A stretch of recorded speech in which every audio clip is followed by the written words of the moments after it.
The effects of multiaxial and uniaxial unstable surface balance training in college athletes. Department of Exercise Science, the George Washington University Medical Center, Washington, District of Columbia. Abstract. The effects of multiaxial and uniaxial unstable surface balance training in college athletes. Journal of Strength and Conditioning Research 24/7, 1740 through 1745, 2010. The purpose of the study was to compare the effects of two different types of unstable surface balance training, uniaxial on a rocker board, RB, and multiaxial on a dynadisc, DD, on balance in Division I collegiate athletes in sports that are at high risk for ankle sprains. Subjects, 36, consisted of male soccer players and female volleyball players, and soccer players who were equally and randomly assigned to one of three groups: Con, DD, and RB. Balance training consisting of balancing on one leg on either the RB or DD while repeatedly catching 1 kilogram ball was performed 3 times per week for 4 weeks.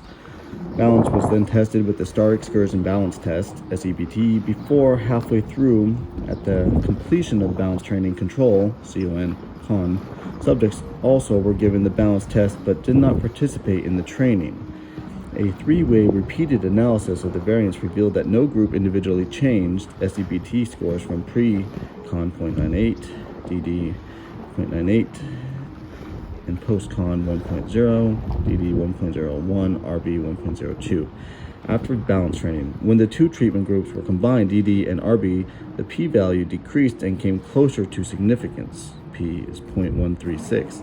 When all three groups were combined, there was a significant difference in SEBT scores from the pre-training Con plus DD plus RB 0.98 and post-training Con plus DD plus RB 1.01, which was likely indicative of low statistical power.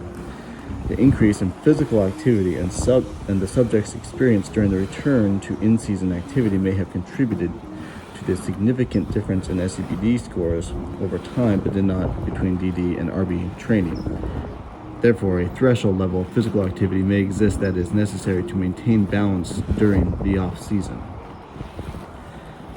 Ankle sprains are common in sports involving running and jumping, particularly when in close proximity to other players. A usual mechanism for such injury is landing on another player's foot when jumping, which forces the foot rapidly into a plantar flexion and eversion, stretching and sometimes tearing the lateral ligaments of the ankle. Other risk factors of ankle injury are numerous, including intrinsic factors such as unstable postural sway, muscular weakness and imbalance, poor flexion, or a hypermobile ankle joint, poor proprioception, previous predisposition injury, gender and anatomical malalignment of the ankle and foot. And extrinsic factors such as shoe type, taping, orthotics, worn footwear, and plane surface. Functional instability has been defined as the occurrence of recurrent joint instability and the sensation of joint instability because of the contributions of any neuromuscular deficits, and becomes evident in up to 20 through 42% of the patients suffering from an acute ankle injury. Balance is an individual's ability to maintain his or her center of gravity within the base of support. Stabilization of postural equilibrium is maintained by continuous afferent and efferent signals within the sensorimotor systems with feedback from somatosensory, vestibular, and visual inputs. Of the three classes of afferent nerves responsible for providing proprioceptive feedback, nerves in the ligaments and joint capsule, skin, or muscle tissue, muscle afferents are thought to play the most important role. Motor skills training, which includes balance training, promotes the neuromuscular mechanisms responsible for the co-contraction of agonist and antagonist muscles that enhance joint stability by increasing the sensitivity of feedback pathways and shortening of the onset time of these muscles. This increased joint stiffness results in less joint displacement and thus less strain or on joint structures. The ability to involuntarily increase joint stiffness when an unstable situation has been shown on multiple occurrences to reduce the rate of ankle sprains and strains in athletes. For example, implementation of balance board training on Dutch volleyball players resulted in a significantly lower incidence of ankle sprains per 1,000 playing hours when compared to a control group that did no balance training. to stimulate reflex joint stabilization, some believe that activity should focus on sudden alterations in joint position. Unstable surfaces provide these sudden alterations and make training more dynamic and possibly more applicable to a sporting context. A commonly used unstable surface is a rocker board, RB, which is a flat wooden surface typically placed on a half cylinder or a dowel to allow for uniaxial movement along one axis of the ankle. With this type of device, the direction of training is determined by the position of the foot relative to the dowel beneath the board. In contrast, the ankle disc, that is the dynadisc DD, is a flexion plastic pillow filled with air that allowed for multiaxial ankle movement in all axes of the ankle, regardless of foot position of the disc. The muscles that stabilize the ankle to prevent any unwanted motion are the inverters and everters, such as the tibialis posterior and peroneal muscles, and plantar flexors and dorsiflexors, such as the gastrocnemius and the tibialis anterior. Although uniaxial balance training and multiaxial balance training have both been shown to be effective in increasing balance, no studies have been found that compare the effects of uniaxial versus multiaxial balance training. Therefore, the purpose of the study was to determine whether multi versus uniaxial balance training led to differences in measured balance. Methods. As stated earlier, some researchers argue that a sudden alteration in joint positioning is effective at stimulating reflex joint stabilization.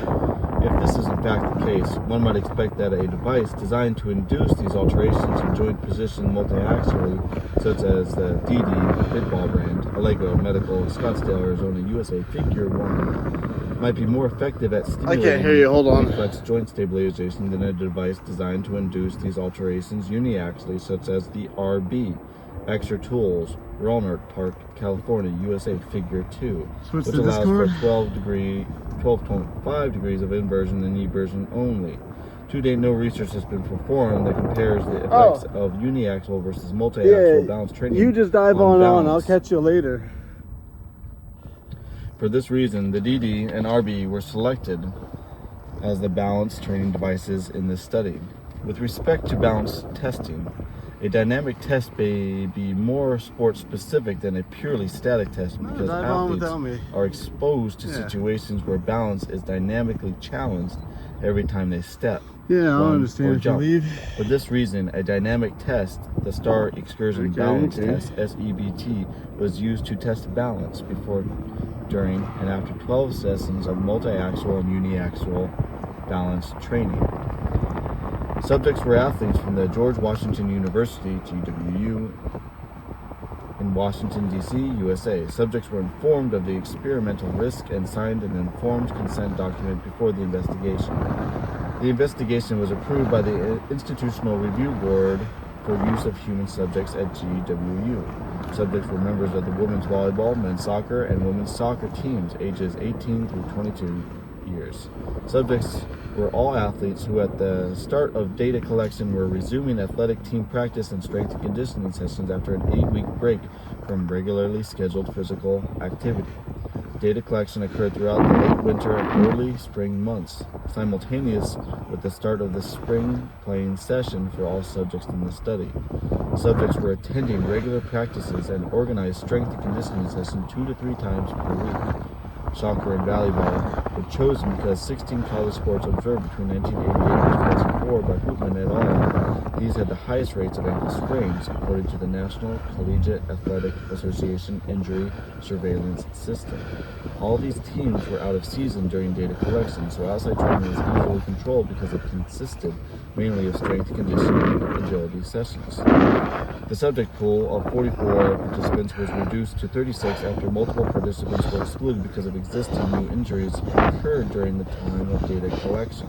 Participants, n equals 36, were recruited via an informational session at a regularly scheduled strength and conditioning session for each of their participating teams. Subjects completed a pre-participation data form solely to identify issues that could affect the outcome of the investigation and determine which leg was usually used as a support for a single limb activity such as kicking. Exclusion criteria. included anyone who had a lower back injury, leg injury, or a concussion as recent as 4 weeks before data collection, hypertension, recurring fainting, or was simultaneously involved in an outside balance training program. Any subjects who experienced a leg break or head injury during the course of the investigation also was excluded. To achieve stratified randomization, subjects first completed the baseline balance test and were then ranked by investigator from the lowest to the highest percent maxed. This outcome measured is explained in the testing procedures. Each subject was assigned a number depending on pre-test score sequentially from the highest to lowest, rank 36. Based on ranking scores, were classified as top third, middle third, numbers 13 through 24, and lowest third, numbers 25 through 36. Individuals in each of the sections were randomly assigned to one of the three experimental conditions: control, con, RB, and DD. Procedures. Balance testing consisted of the SEBT as previously described by Bressel et al., Buckley et al., Gribble et al., Hartle, Kinsey, Klinsky, and Robinson. Briefly, the SEBT consists of 8 lines of cloth measuring tape adhered to the floor with a clear packing tape, 45 degrees apart from each other in the shape of an asterisk. Before testing, the lengths of both the lower extremities of each subject were measured by the investigator from the anterior superior iliac spine of the hip to the distal end of the medial malleolus. While testing, subjects stood on one leg in the middle of the star and reached as far as possible with their toes of the opposite leg, holding their hands on their hips and keeping the heel of the stance leg on the ground. A mark on the tape was made by the investigator with the erasable marker, and the distance was read from the center of the star to the mark. After each reach, the distance was recorded and the mark erased so that the subject did not use the mark as a target for the next trial. Subjects performed only the posteromedial reach. Because of this component of the SEBT is highly representative of the performance of all 8 components of the test limbs with and without chronic ankle instability. The subject first practiced the test 3 times, waited 5 minutes, and then performed the test 3 times. The 3 lengths were averaged to find the reach length that was used in the analysis. Hurdle et al.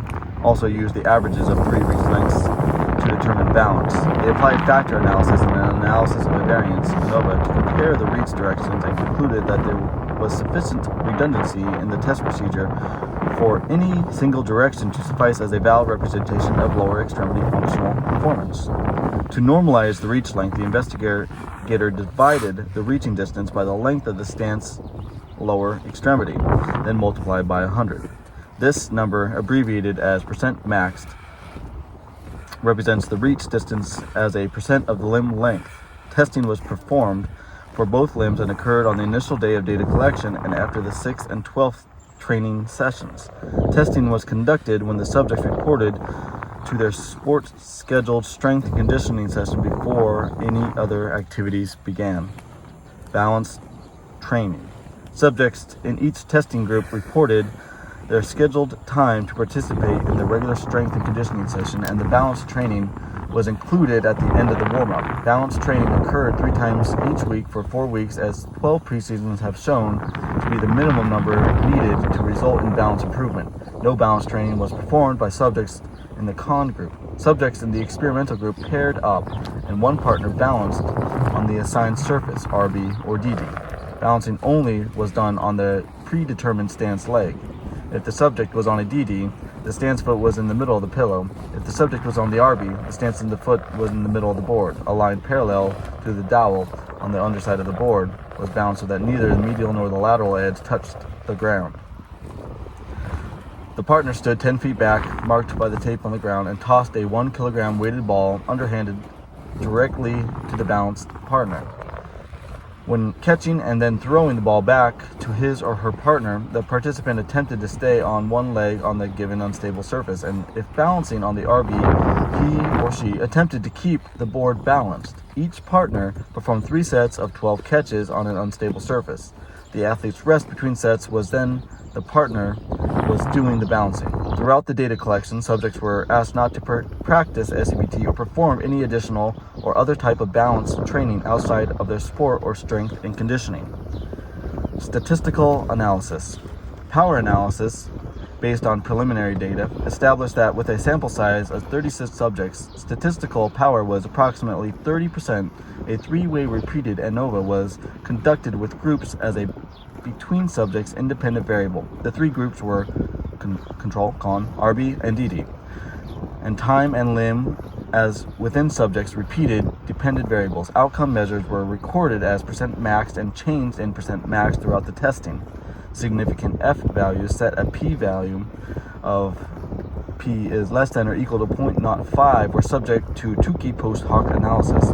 In addition, injuries were tracked to compare the national rates in these sports previously determined through a surveillance system. Interclass correlation coefficient of the SEBT was previously established at 0.87. Results. With a starting subject pool of 44 and a final of 36, the adherence rate was 81.8%. 5 of the subjects excluded had previous injuries that disqualified them from participation, and 3 of the subjects were excluded because of new injuries occurred during athletic team practice during the study period. None of these injuries were at the ankle joint. Performance on the SEBT was significantly different from the pre-test to the post-test when all groups and sides were compared. P is 0.007, table 1. There was no difference for each group individually, though, and no difference between trained and untrained legs within subjects. Data not shown. Discussion. The results of the study showed that individually, no group showed a significant increase in SEBT scores over time. When the experimental groups are compared together against the control group, the p-score comes closer to significance. When all groups are combined, there was a significant difference pre to post. The lack of a significant difference in SEBT score for individual treatment groups could be the result of several possible factors. First, both Imperiaba et al. And Devlin found that athletes have superior performance in dynamic balance tests than other non-athletes. From this, one could speculate that the regular high levels of physical activity that these athletes are exposed to could be an important contributor to improved dynamic balance. Subjects in the study were all athletes who at the start of the data collection were resuming athletic team practice and strength and conditioning sessions after an 8-week break from the regular scheduled physical activity. Possibly the decreased level of activity preceding the study represented a detraining condition with respect to balance. As a result, the increased level of physical activity that occurred upon resumption of the regularly scheduled sport participation may have led to significantly improved scores on the SEBT. The reporting of improvements in balance among the control groups of subjects is not without precedent. Chiwanisiri et al. Used an SEBT as a balance training method for athletes for a 3-day week. For a 4-week period, single leg stance time assessed at pre- and post-training improved for both training group and control group, but the training group demonstrated significantly greater improvement, P is 0.015, than the control group. This suggests that there is either a treatment effect or a practice effect with repeated execution of the SEBT. Because of Chirisiri study did not test midway through the training, it is difficult to determine if the SEBT scores were improvements or from the subjects getting better at performing the task, which would represent a practice effect, or the task actually increased subjects' balance ability, which would represent a treatment effect. Therefore, it is difficult to determine if improvements on the SEBT in the current study were because of practice or training effect. If it were a training effect, then this study suggests that the SEBT scores only needs to be performed once every 2 weeks for 1 month to improve balanced ability. Statistical power for the sample size in the current study was low, approximately 30%, because of the small subject pool, and the probability of a type 2 error is consequently high. Estimates based on preliminary data indicated that a subject pool of about 400 people would have been necessary to achieve power of a 70 to 80%. The changes in the SEBT score were small compared with the overall variability of the scores. Therefore, true improvements might have been obscured, resulting in a type 2 error. A possible contributor to the high variability in this study was a sport selection. The SEBT in different form, other, dynamic balance test because it requires the subject to perform a maximum reach while balancing. Some sports may have a greater requirement for increased reachability than others, so it might be practiced more. For example, one would expect a gymnast to be able to reach far farther than a volleyball player because of the demands of the sport. Though this has not been studied, a future study may have smaller SD and possibly significant findings if all subjects compete in the same sport. The subject used in this current study did not have any ankle injury in the 4 weeks before commencement of the data collection, but functional ankle instability is a lingering complication of previous ankle injury, and not identifying people with a history of ankle sprains preventing the deduction is this disability. In an earlier study, people with functional instability in one limb yielded significantly lower scores when performing the SEBT on that limb when compared with their other healthy limb. This presents the possibility of a non-homogeneous subject pool that could have contributed to the high variability in the study. In future research, subjects should have a similar injury history, increasing the chance that they will start with similar scores on the SEBT. As discussed, physical activity contributes to increased balance ability. One would expect that if persons are already skilled at something, they do not have as much potential for growth with training as would persons who have the new to that skill. Another group of individuals who have not shown to benefit from balance training are subjects who have uninjured ankles, as was the case with the current study. A possibility for future research would be to use inactive or recently injured subjects because they have been shown to benefit from balance training programs. Injuries incurred during the data collection period consisted of a contact-related concussion, a contact-related lower back muscular strain, lower leg compartment syndrome. Ankle injury during the study was 0. National rates of ankle injuries per 1,000 athletes exposure from 1988 to 1989 to 2003 and 2004, according to the National Collegiate Athletic Association Injury Surveillance System for men's soccer, women's soccer, and women's volleyball were 1.24, 1.30, and 1.01 respectively. One could deduce that this study training program was a contributing factor to ankle injury prevention, but further research is needed to decide this conclusively. 12 training sessions may have been sufficient in previous research, but it needs to be recognized that this protocol was different from others shown to help improve balance. Each training session only consisted of one exercise. One program proven to help balance involved 12 weeks of an assortment of different unstable surfaces. Another program involving a periodization scheme, which at times involved up to 13 different tasks or just 2 different surfaces, the floor and an RB. For a training program to contribute to improvements in balance, it needs to challenge the participants. As previously stated, balance is an individual's ability to maintain his or her center of gravity within the base of support. Dynamic balance is the ability to perform a task while maintaining a stable position. If performed correctly, the SEBT score is just that. The SEBT also may train dynamic balance. This needs to be further investigated as mentioned.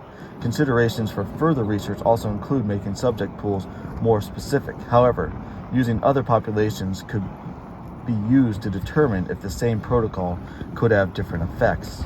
Younger athletes, non-athletes, other sports, and different injury statuses should be explored. Practical applications. Because physical activity often results in an improvement in balance, the authors feel that the physical activity level of the subjects was an independent predictor of balance ability. Preseason balance ability is a significant independent predictor of ankle ligament injury. So physical active, be it balance training or otherwise, needs to be maintained during any break in athletic participation to keep a high level of balance. Activities need to challenge the athlete enough to actually garner improvements in balance. Postural control appears to correlate with anaerobic and aerobic capacity, so activities that stress those components should be sufficient. The subjects in the current study participated in conditioning sessions 3 times per week, which included agility training, 3 or 4 mile long runs, and strength training sessions 3 times per week that usually lasted 1 hour. This level of activity was likely much higher than that of which subjects voluntarily performed during the off-season, and is likely partially responsible for the improved balance in the control group. Because of this important role, The general physical activity may play in maintaining balance. Physical activity should be kept high during the off-season. Conventional training programs that focus on general fitness, i.e. strength, flexibility, power, and endurance, are likely to be adequate for maintaining balance. Finally, injury rates are significantly higher in the competitive preseason than in or postseason. So the off-season is just as important as any other time in the athletic year to maintain physical activity. Acknowledgements. The authors would like to thank the subjects who donated their time and effort to the completion of this study. Introduction. Ice hockey is a physically demanding sport that requires athletes to generate maximal levels of power and speed while maintaining balance while responding to on-ice movements of other players. This must be accomplished while participating in offensive and defensive strategies designed to maximize scoring opportunities for one's own team and minimize scoring opportunities for the opposing team. The merging of athletic skill and ability, proper physical conditioning, mental preparation, and appropriate nutrition intake with appropriate game strategies leads to successful performance on the ice during competition.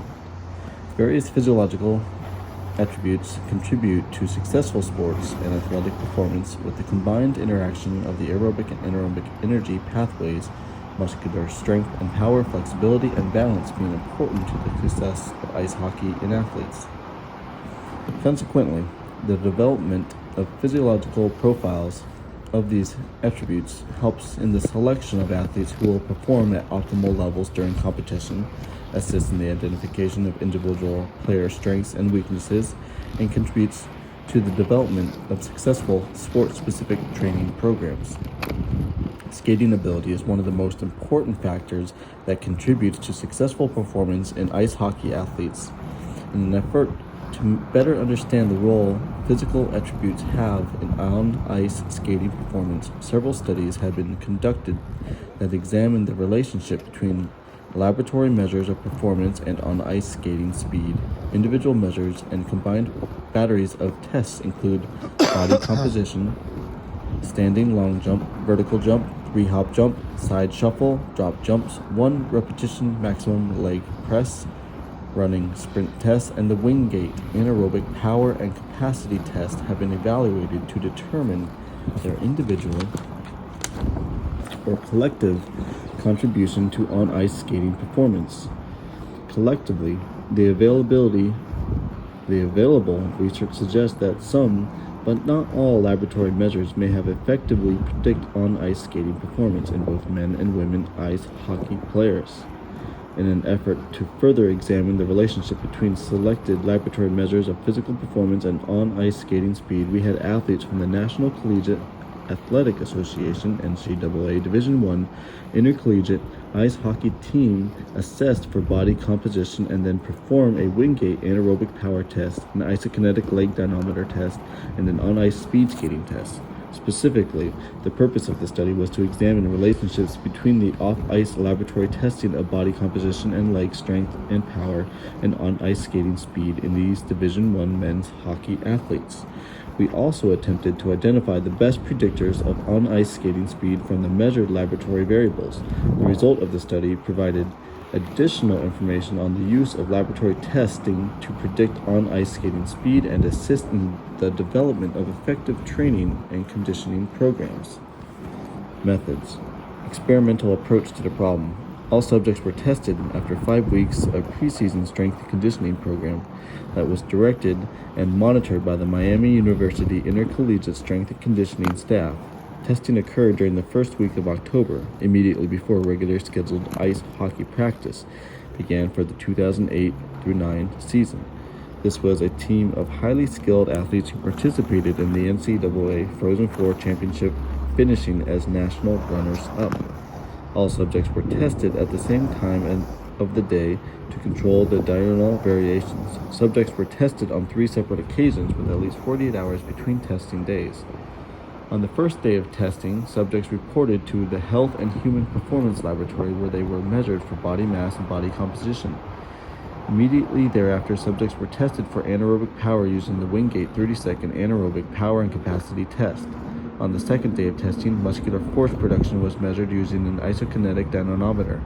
On the third day of testing, subjects reported to the ice arena and performed an on-ice measure of skating speed using a sprint skating test.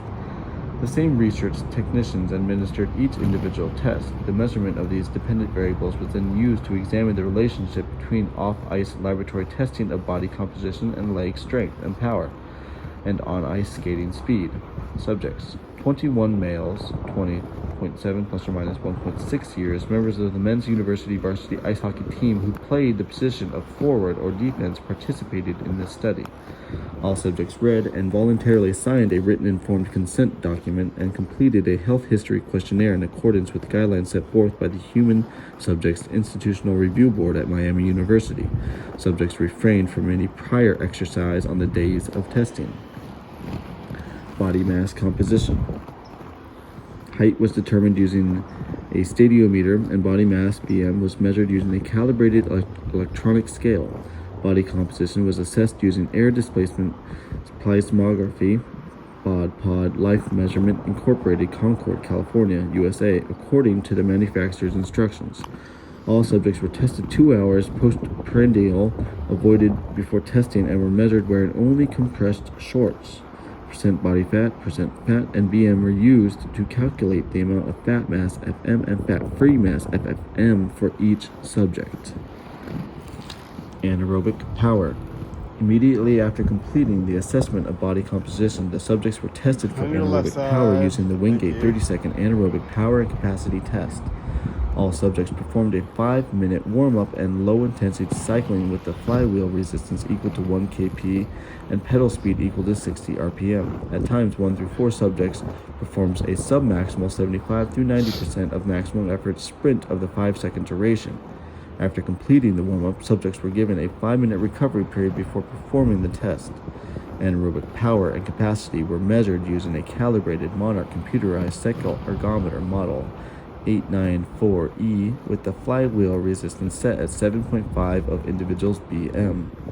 Subjects began the test by increasing the pedaling velocity over a period of 5 seconds against an unloaded flywheel.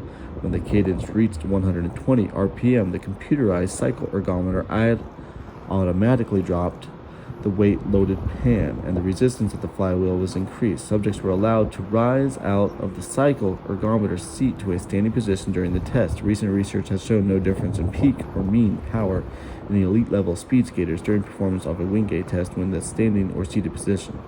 Power output was recorded in 1-second intervals during the entire 30-second test. The following variables were calculated from the collected data: peak power per kilogram body mass, peak power per kilogram FFM, average power per kilogram body mass, average power per kilogram FFM, average power for 0 through 5 seconds, average power through 5 through 10 seconds, and percent fatigue PF from the following formula: power drop divided by power peak times 100. Muscular strength. On the second day of testing, subjects reported to the laboratory for the measurement of muscular strength using a calibrated HUMAC isokinetic dynamometer, Stoughton, Massachusetts, USA. All subjects performed a 5-minute warm-up of low-intensity cycling with the flywheel resistance equal to 1 kp and pedal speed equal to 60 rpm. At minutes 1 through 4, subjects performed a sub-maximal 75 through 90% of maximal effort sprint of 5-second duration. After completing the warm-up, subjects were given a 5-minute recovery period before performing the test. Subjects were seated on the isokinetic dynamometer with the testing leg secured by Velcro straps and the upper body secured by a harness system. The fulcrum of the lever arm was adjusted to bisect the center of the knee joint. The bottom of the lever arm was secured at a position just superior of the ankle. Subjects were allowed 3 practice repetitions of increasing intensity, 25, 50, and 75% of maximal effort, followed by a 60-second recovery period. During testing, subjects performed 10 repetitions of concentric muscle actions at 120 degrees using a quadriceps and hamstrings, leg extension, and leg curl. Subjects were tested using both their right and left legs with the order of the legs randomly assigned. The following variables were calculated in Newton meters for both muscle groups: quadriceps, and hamstrings for both legs, left and right, peak torque per kilogram, FFM, and total work. On ice skating speed. On the third day of testing, subjects reported to the ice arena. Subjects were tested while wearing full ice hockey equipment, but without their ice hockey sticks. The repeat skate sprint test RSS requires subjects to perform 6 maximal effort sprints with a 30-second recovery between trials. Figure 1 illustrates the RSS and point at which the skating time was recorded. Subjects were given a 5-minute perform the individualized warm-up and then a rest period before testing. To start each trial, the subject stood with both skates behind the goal line and on command sprint skated to the goal line of the other end of the rink. Once both skates had crossed the goal line, the subject immediately stopped, turned, and sprinted.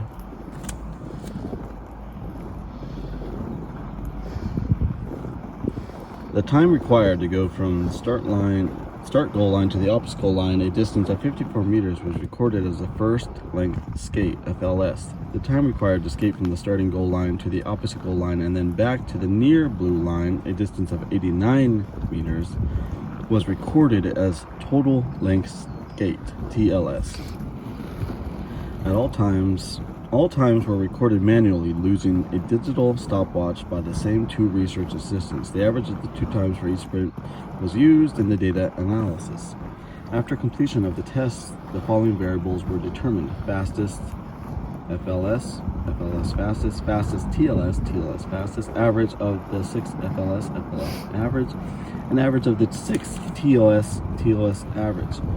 Average linear movement, LM, was calculated for the FLS skate, FLS fastest LM, TLS fastest LM, FLS average LM, and TLS average LM using the following formula: LM times kilograms per meter per second equals BM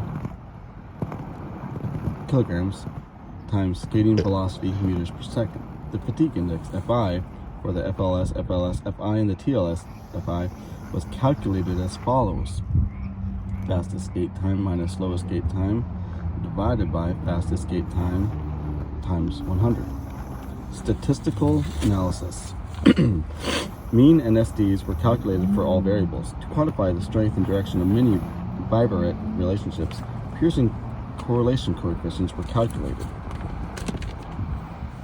Statistical correlations was observed with p less than or equal to 0.05. The establish of the ability of the laboratory measures to predict on-ice skating speed, multiple regression analyses were conducted using stepwise forward selection. Separate regression analyses were run for each of the on-ice criterion variables. Our goal was to identify a limited number of laboratory variables that account for the greatest variance, i.e. r squared, in on-ice skating speed, and therefore optimize the prediction of on-ice skating speed. At each step in the following selection, a p-value of less than or equal to 0.05 was the statistical significance criterion to intervariables. All analyses were conducted using SPSS version 16.0. Results. The mean and SDs for the physical characteristics, anaerobic power, isokinetic force production, and on-ice skating speed are reported in tables 1 through 4.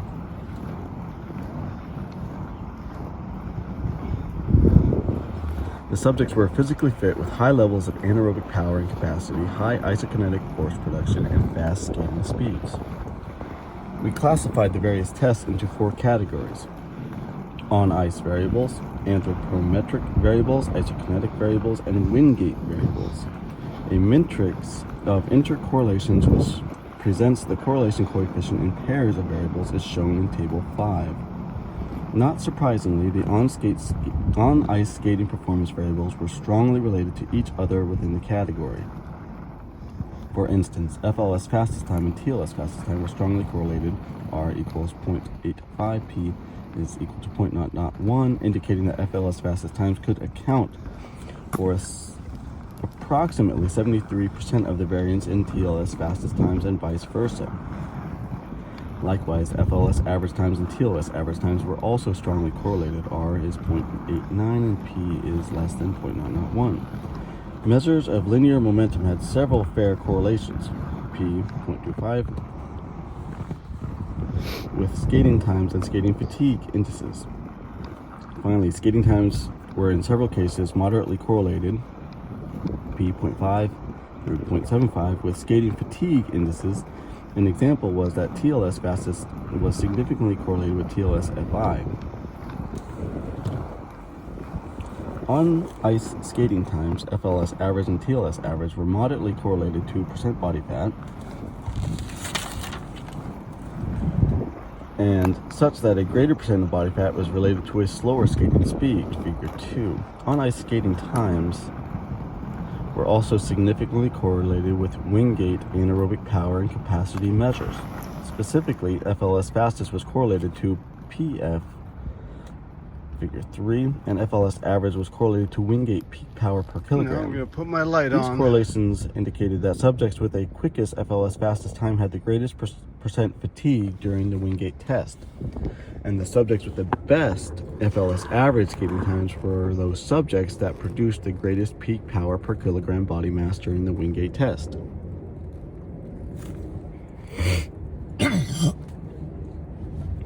On ice, skating times were not significantly correlated to any isokinetic dynamometer variables. Skating fatigue indices were not significantly correlated to any predictor variable. Measures of linear momentum were significantly correlated to many of the predictor variables, including those from the isokinetic dynamometer and the wing gait tests. This was expected because of body mass influencing several of the isokinetic force production and anaerobic power capacity variables. The multiple regression analysis predicting FLS fastest yield and PF in the wing gait test as the only significant predictor variable. The multiple correlation coefficient was 0.48 with an adjusted R squared of 0.19, indicating that conservatively 90% of the variance in skating speed for the FLS was predicted by percent fatigue on the wing gait test. For the regression analysis of the criterion variable, FLS average percent fat was the only significant predictor variable. The multiple correlation coefficient was 0.53 with an adjusted R squared of 0.24, indicating that conservatively 25% of the variance in FLS average was predicted by percent fat. Similarly, the multiple regression analysis predicted TLS average yielded percent body fat as the only significant predictor variable. Multiple correlation coefficient was 0.57 with adjusted R squared of 0.29, indicating 29% of the variance in the TLS average was predicted by the subject's percent body fat. Several multiple regression analyses using TLS fastest and both skating fatigue indices, FLS FI and TLS FI, as criterion variables yielded no statistical significance predictor variables. Discussion. The subjects in the current study were experienced elite-level ice hockey players. Physical characteristics of body mass and percent fat compared favorably to other university-level ice hockey athletes and National Hockey League entry draft ice hockey players. The anaerobic power and capacity measures were reported in the current study fall into the elite category for male intercollegiate athletes and are higher than previously reported for male ice hockey players. The differences between our wing gait anaerobic power and capacity data and that reported previously could be partly because of allowing subjects in the current study to rise out of the seat to a standing position during performance of the wing gait test. Although recent work with elite speed skaters showed no difference in anaerobic power between seated and standing position, we were unable to locate any leg isokinetic force production data from previous research ice hockey players to compare to the current study. Back to the car. The data from the current study are similar to isokinetic force production in young French and Swedish professional soccer players.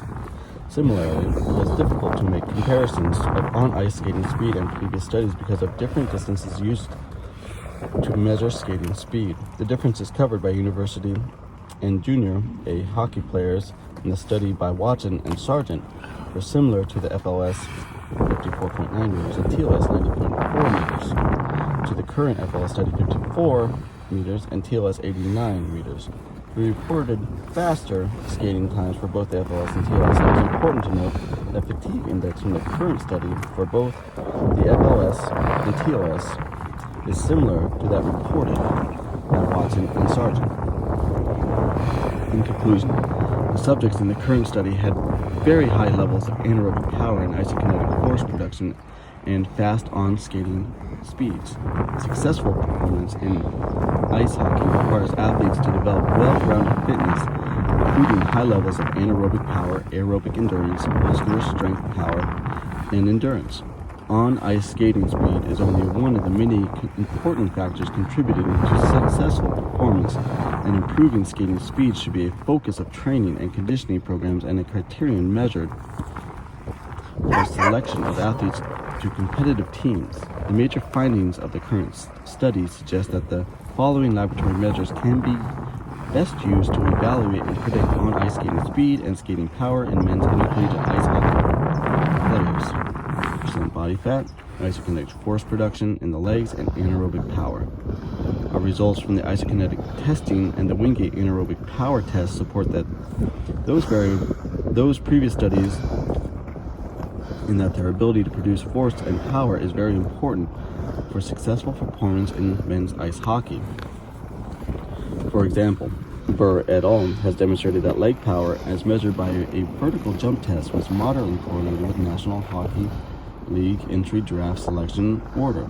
Also, Watson and Sargent found significant correlations, 46%, between a 40-second Wingate anaerobic capacity test and the RSS test in university and junior A-level hockey players. Frolinger et al. Has demonstrated that a 35-meter on-ice skating speed could be predicted by a 30-meter sprint and 3-hop jump test. Wingate mean and peak power and vertical jump height. The correlation matrix presented in Table 5 illustrates the statistically significant relationships between anaerobic power and force production in the legs and several measures of skating speed. It is interesting to note that the moderately strong relationship between percent body fat and measures in on-ice skating speed, figures 2, 3, and Table 5, is our belief that because the subjects in the current study are a homogeneous group of elite ice hockey players, that any factor that would reduce skating speed would be an important contributor to skating ability. Excess body fat would be represented by a higher percent body fat and would effectively reduce skating speed by contributing to the mass that must be removed on the ice, but is not contributing to force production.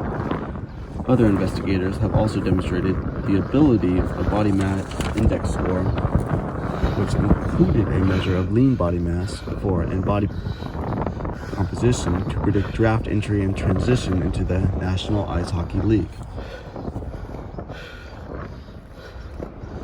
The findings of the current study and those previously published should be useful for athletes, ice hockey coaches, and strength and conditioning personnel wishing to develop effective training and conditioning programs for ice hockey players. As part of the complete training program, ice hockey athletes should regularly engage in activities that promote increased force and lower production in the legs. The use of prolonged endurance activities that hinder development of force and power production should be minimized, because these types of activities have been shown to hinder development of force and power production in muscle. There may be several limitations of the study worth discussing. First, the measures of on-ice skating times were made using handheld stopwatches as opposed to electronic timing devices. The effect of this potential limitation is minimized by having multiple timers who are experienced at measuring skating times.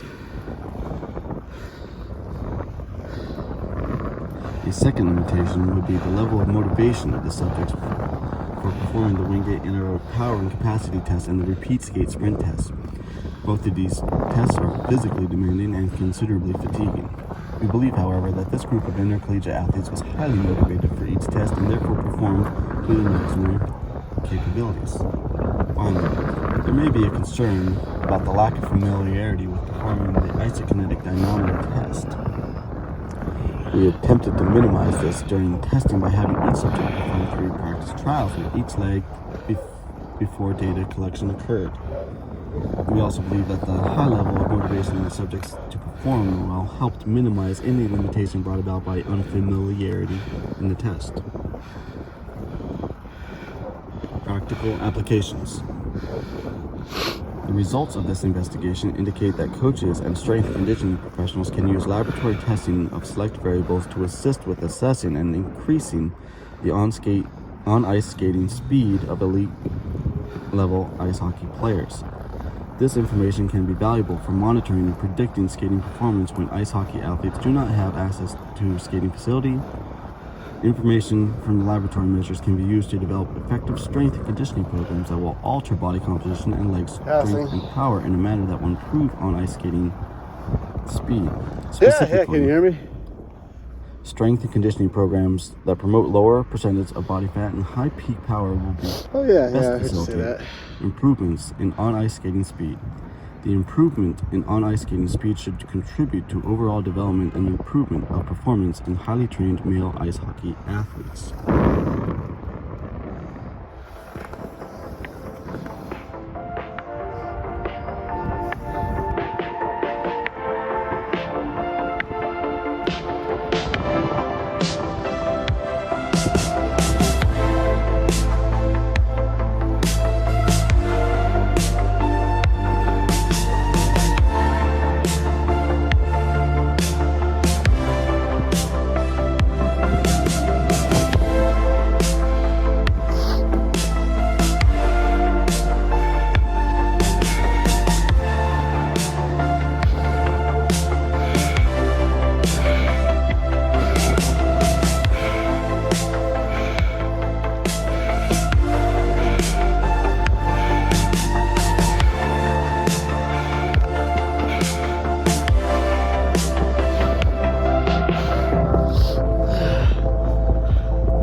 watching my workout.